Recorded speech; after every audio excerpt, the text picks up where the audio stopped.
right, so I just sold the bean head, or the Draper. He brought me a roll of sausage, he brought me a case of beer, and a check. So the Draper is no more. He had some complications getting out of here, but that was my fault for ripping that with a ripper and disc to make a garden, and now it's super soft there. But so the Draper's gone. We'll find another one to replace it. Also, these Coca-Cola and coffees, very, very good. A good pick-me-up. But I'm sitting here getting ready to head home, but I'm admiring my work. All those corn stalks, like all of them, all 100 and somewhat, almost 200 acres of them around here that we got turkey litter spread on and VT'd in. That is perfect to plant into next spring. So we will fire the planter up and let her rip come next spring. Fertilizer's on, stalks are knocked down, dirt's lightly been tickled, so it'll be perfect. And it rained a bunch today, as it was supposed to, so it was worth working late last night. I got home about 3 a.m. but got that all wrapped up, so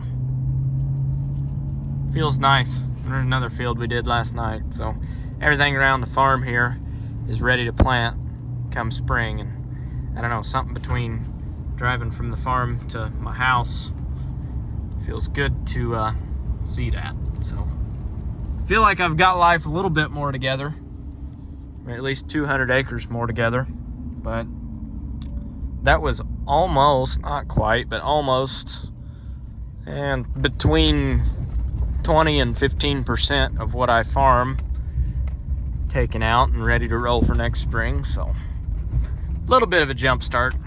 Feels good to have that done. Gonna work a lot of dirt next spring though, just with chemical prices where they are.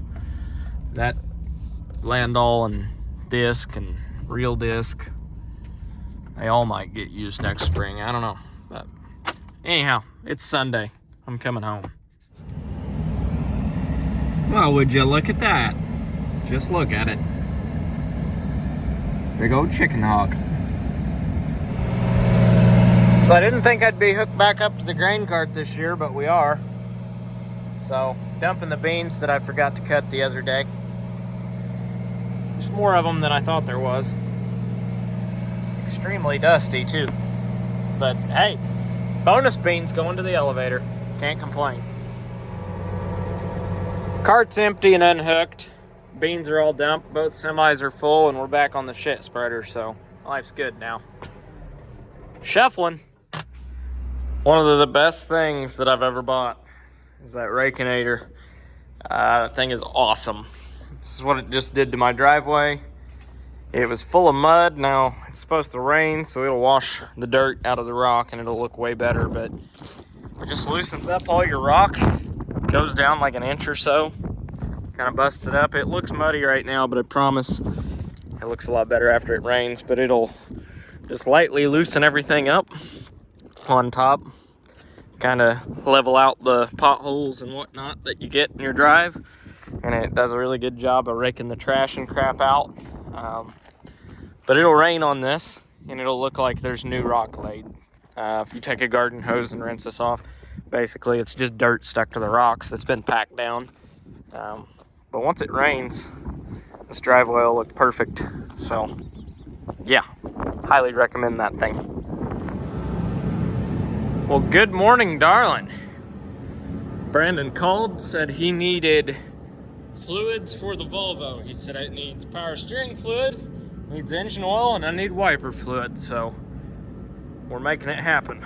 That's a empty container.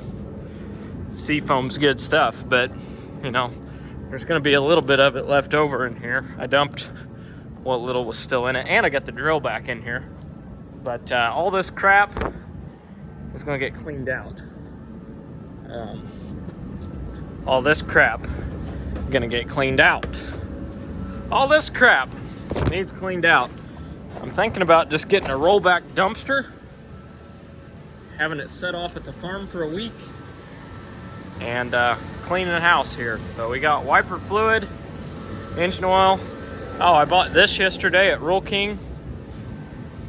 Air compressor with a Honda motor on it. Bought that. I also bought a generator off of a buddy. And I've got this little 110 Lincoln welder. And what we're gonna do is build a service skid. I'm gonna try and find a metal pallet. I want a welder, a torch, a toolbox, an air compressor, and maybe like a Montezuma toolbox for some wrenches and sockets and stuff like that. And then throw a Milwaukee pack out on it. Have a service skid that I can put in a pickup during spring and fall and busy seasons. And basically have a mobile service truck, and then when I don't need it, just take it off and have my bed. So it's gonna be nice to have that, but I've needed one of these for a long time. I've always just used a air tank and ran back and forth and back and forth and back and forth to the farm with an air tank to fill it up, and then put air in a tire, and then come back, fill it up, put air in a tire. So that's gonna be a very nice addition. Now, Brandon's loading the semi over there. Had some rental bins. Got 3 bins full of soybeans. He's about got the first one empty. So, gonna run him some fluids for the Volvo, and he can take off to Newburgh this afternoon while I do some office work. And I may have a surprise either today or tomorrow. I would say tomorrow, but I gotta go run and pick something up. So today I think I'm going to pull the skid steer in the shop and go through it and service it, because it has been used and abused, and I think I've got a hydraulic hose leaking somewhere. So I'm gonna check that out too. All right, we got engine oil, wiper fluid, and power steering fluid in, so he's all squared away and got the sweep running in there, so life's good. We just got these 2 little bins here to unload now. I mean, black fuel tank, black toolbox, and this truck would look a lot better and would only come to like here, and I'd still have that much bed versus having it in this truck where I only have that much bed, and it kind of sucks. And using that as a farm truck would mean that, you know, all this crap wouldn't be in my back seat all the time. Could actually keep it clean maybe. So yeah, that's kind of the game plan. I had 2 flat tires on my little 20-foot head cart, which the only time I'm going to use that thing anymore is to basically back the corn head in a shed. So ran to Davies County Tire and had them fixed real quick. So we're going to hook onto the corn head, set it on the head cart, and throw it in a shed. Get that tucked away for the year, because I'm tired of it sitting outside. I hate letting stuff sit outside if I don't have to. So gotta go get that taken care of. All right, well, that's done. And unfortunately, my ladder's folded where I can't get off, so I'm just gonna climb down this giant LSW tires. It's the upside to having tracks on a combine, is you can climb the tracks in and out. This is not an ideal ladder, but it works.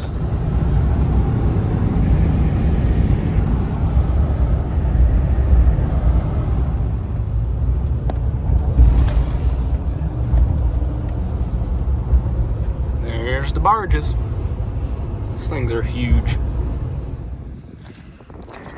Well, we made it.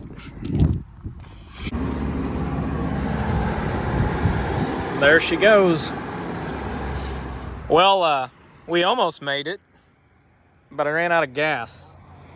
And we're down to a Kit Kat bar, or half of one. No food or drinks. Storm setting in. We've been stranded for 15 minutes. We may or may not make it. I am 5 miles from a gas station. Almost made it.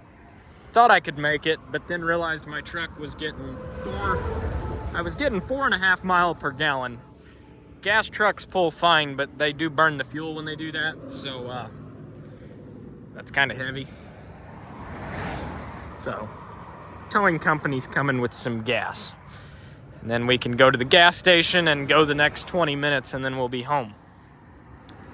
Close, but not quite. But, you know, it keeps the day interesting. I mean, the good news is Brandon is 10 miles south of us at Newburgh right now with the semi. So worst comes to worst, we'll hook a tow strap to the semi, to the pickup, to the head cart, and we'll just make a choo-choo train on the way home. If it wasn't for bad luck, we wouldn't have any at all. Yeah, I mean, less than ideal, and we're blocking off several pumps, but it is what it is. I can't really help it. It's a tight neighborhood here. All right, we made it home, and it is in a shed, so life's good. Put this up. It's supposed to storm really bad tonight, but I don't know. We'll see what happens. Just kind of wanted everything in a shed, and as of right now, everything's in a shed but the Volvo and Tempty, which is coming back from Newburgh right now, coming down I-69. It should be here anytime, so everything's in a shed for now. Everything that we can get in a shed is in a shed, so can't complain. Well, there it is, the new Draper. So to pay for it, we're gonna load up some corn. But it's a Case 2162. People either love them or hate them. It's a 2014 model. It's got the updated center drive gearbox and all that. The head cart that it's on isn't mine, but I do have one coming. I'm gonna get a 4-wheel steer cart instead of one with a dolly on it. But is a very good head cart. Really like this one, but I'm gonna get a 4-wheel steer. But the knife is in really good shape. All the guards are in pretty good shape. The knife's in good shape. The belts are in good shape. So I sold my old Draper that was a 30-foot, and it was I think a 2004 model. I sold it for basically what I bought this one for.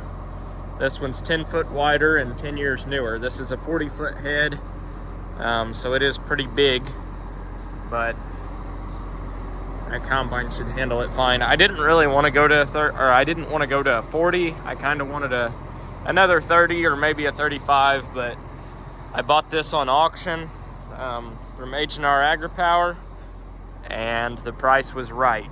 I ended up paying $17,600 for this, and like I said, it's a 2014 model, 40 foot, and it appears to be in really good shape. Now, some people hate these heads. They'd get a MacDon over these all day long. So Case Drapers used to be MacDons, or MacDon made Case Drapers. Then Case went to making, or C&H, because they got New Holland ones identical to this, went and started making their own Drapers. Some people love them, some people hate them. We got some neighbors that have these and really like them. So I don't know. Hopefully I did the right thing getting it, but time will tell. But I'm going to be running about 600 acres of soybeans next year, and just shy of a couple hundred acres of wheat. So, I mean, it's going to have at the most maybe 800 acres put on it, so surely it can hold up for 800 acres a year. So anywho, that's the new Draper. Now we're gonna go load some corn. I have a project, that seed tender there, that's new as well. It's a 4-box Meridian, or however you pronounce it, seed tender, sitting on my pretty sure I think is a homemade gooseneck trailer, but hey, it'll work. I'm gonna pull that into the shop, rattle can it, and do a little work to it, make it look pretty. But yeah, get that going, and then there's that. There's that as well. So, yep, loading corn. Got to pay for all this stuff somehow. Luckily, we got plenty of corn to sell right now. I haven't hardly sold any of my corn yet, other than what I sold straight out of the field. And pretty much all this corn's going to market for $6 or more. So, life's good. Loading. Sunday fun day. Almost got it full. It is a beautiful evening out though. And just look at the job that reel disc did. Foggy camera. Hang on. But corn stalks are all knocked down. Still a little bit on top, but perfect to plant next spring. So that's going to be it for this video. Thanks for watching. Really nothing exciting going on here except loading corn. The exciting thing about it is I'm selling this for over $6, so that's good. But I got about 20,000 bushel to haul out between the end of December right now and first part of January, and that'll leave me with about 40,000 bushel stored to get hauled, I don't know, whenever I need to. Really don't need the money right now, so I might just sit on it and see what the price does. I don't know, I might just haul it and hedge it. That way, if there is any upside in the market still, I can capture it that way, but I don't know. Anyhow, it's what I'm doing. So hauling corn, nothing too exciting, just fill the truck, drive the truck, fill the truck, drive the truck. So kind of hard to make good content out of that, but I appreciate you guys watching, and I'll catch you next time.